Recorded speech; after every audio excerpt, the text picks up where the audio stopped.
Happy Wednesday, everybody. Welcome to Amherst Public Library's Book Chat. Oh, we always like to bring in new things, and I'm ready to show them off. First of all, we've got Find, Discover, Learn series with the big book of counting to 100. Can you do that? Let's just get a start and see. Counting to 100 is so much fun. Start by counting 1. Big yellow sun. 2 bunny rabbits.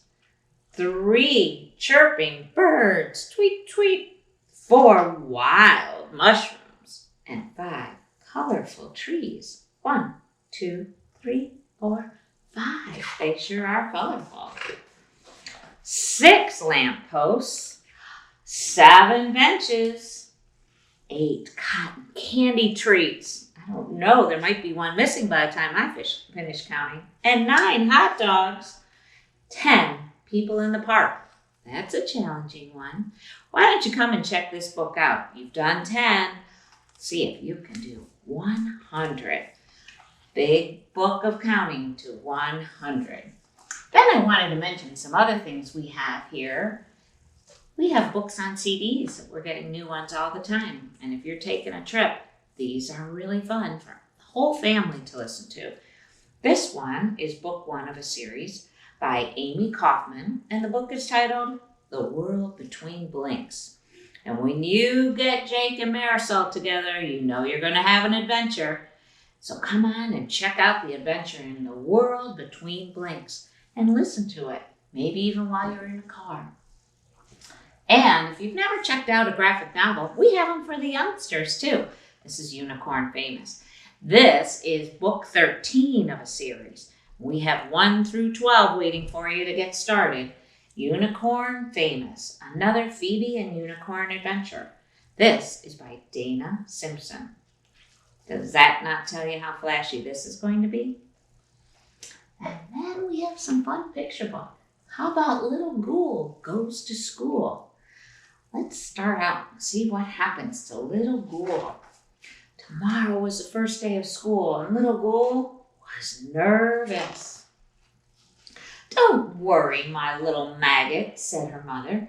"I'm sure it will be just ghastly."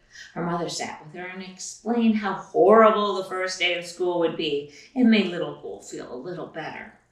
Little Ghoul devoured the bedtime snack. Looks like spiders to me.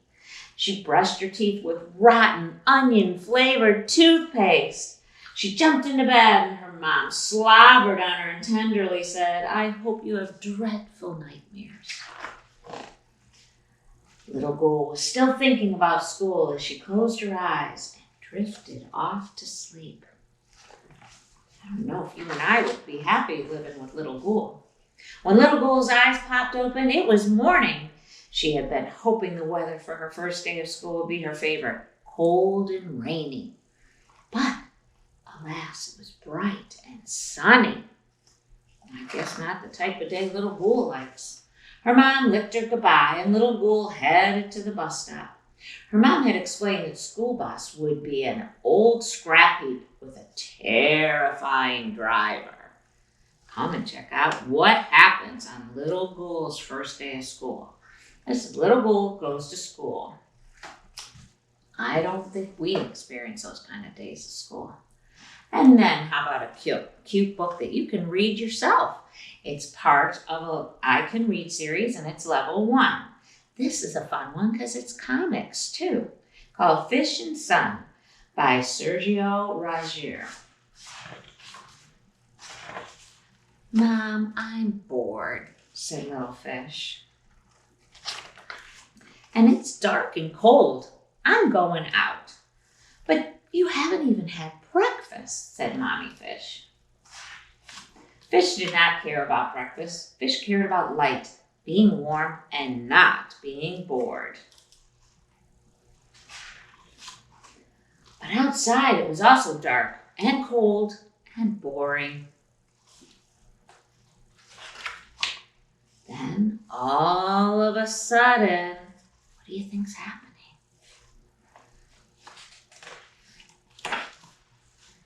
I'm Sun. Come and see what happens when little fish starts an adventure with the sun, called Fish and Sun by Sergio Ragier. This is a pretty neat story in itself.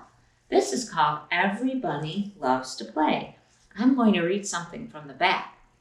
This is written by Shannon Zabados, and she's an Olympic and world champion with a career spanning more than a decade representing Canadians' national women's hockey team. Who would have thought? She was the starting goaltender for 3 Olympic Games, where she was twice named the tournament's best goaltender and named to the All-Star team in 2010. Now, this 3-time Olympic medalist grew up in Edmonton, Alberta, but I have a secret. She just moved to Amherst. So we were so very excited when she told us that she wrote a kid's book. So, of course, we had to get it right away. So come and see Every Bunny Loves to Play, written by our very own here in Amherst, Olympian champion, called Sharon Zabados. Come and check this out. It's a great boost to anyone who thinks they might not be able to play something fun or just do some major accomplishment. You can, I promise. And then just look at this book. Q and you call it quits. I think the parents will enjoy this a lot more than the kids because they're going to get how Q and you are always together. But children will enjoy it, I promise. This is written by Steph Wade. And like I said, it's very, very clever. From the first day, Q and you met. They were quick friends, just like T and H, who were thick as thieves.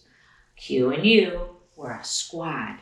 Do you see how always Q and you are together and then T and H are together on some of these pages? Very clever book. Q clung to U's side every day. They did crafts. Let's make a quilt for the queen. Okay, said U. They played games. We're on a quest to conquer the kingdom. Let's go. They went on field trips. Quack, squeal. Can you believe it? All these Q's and U's together? But even though they were good friends, there was a problem.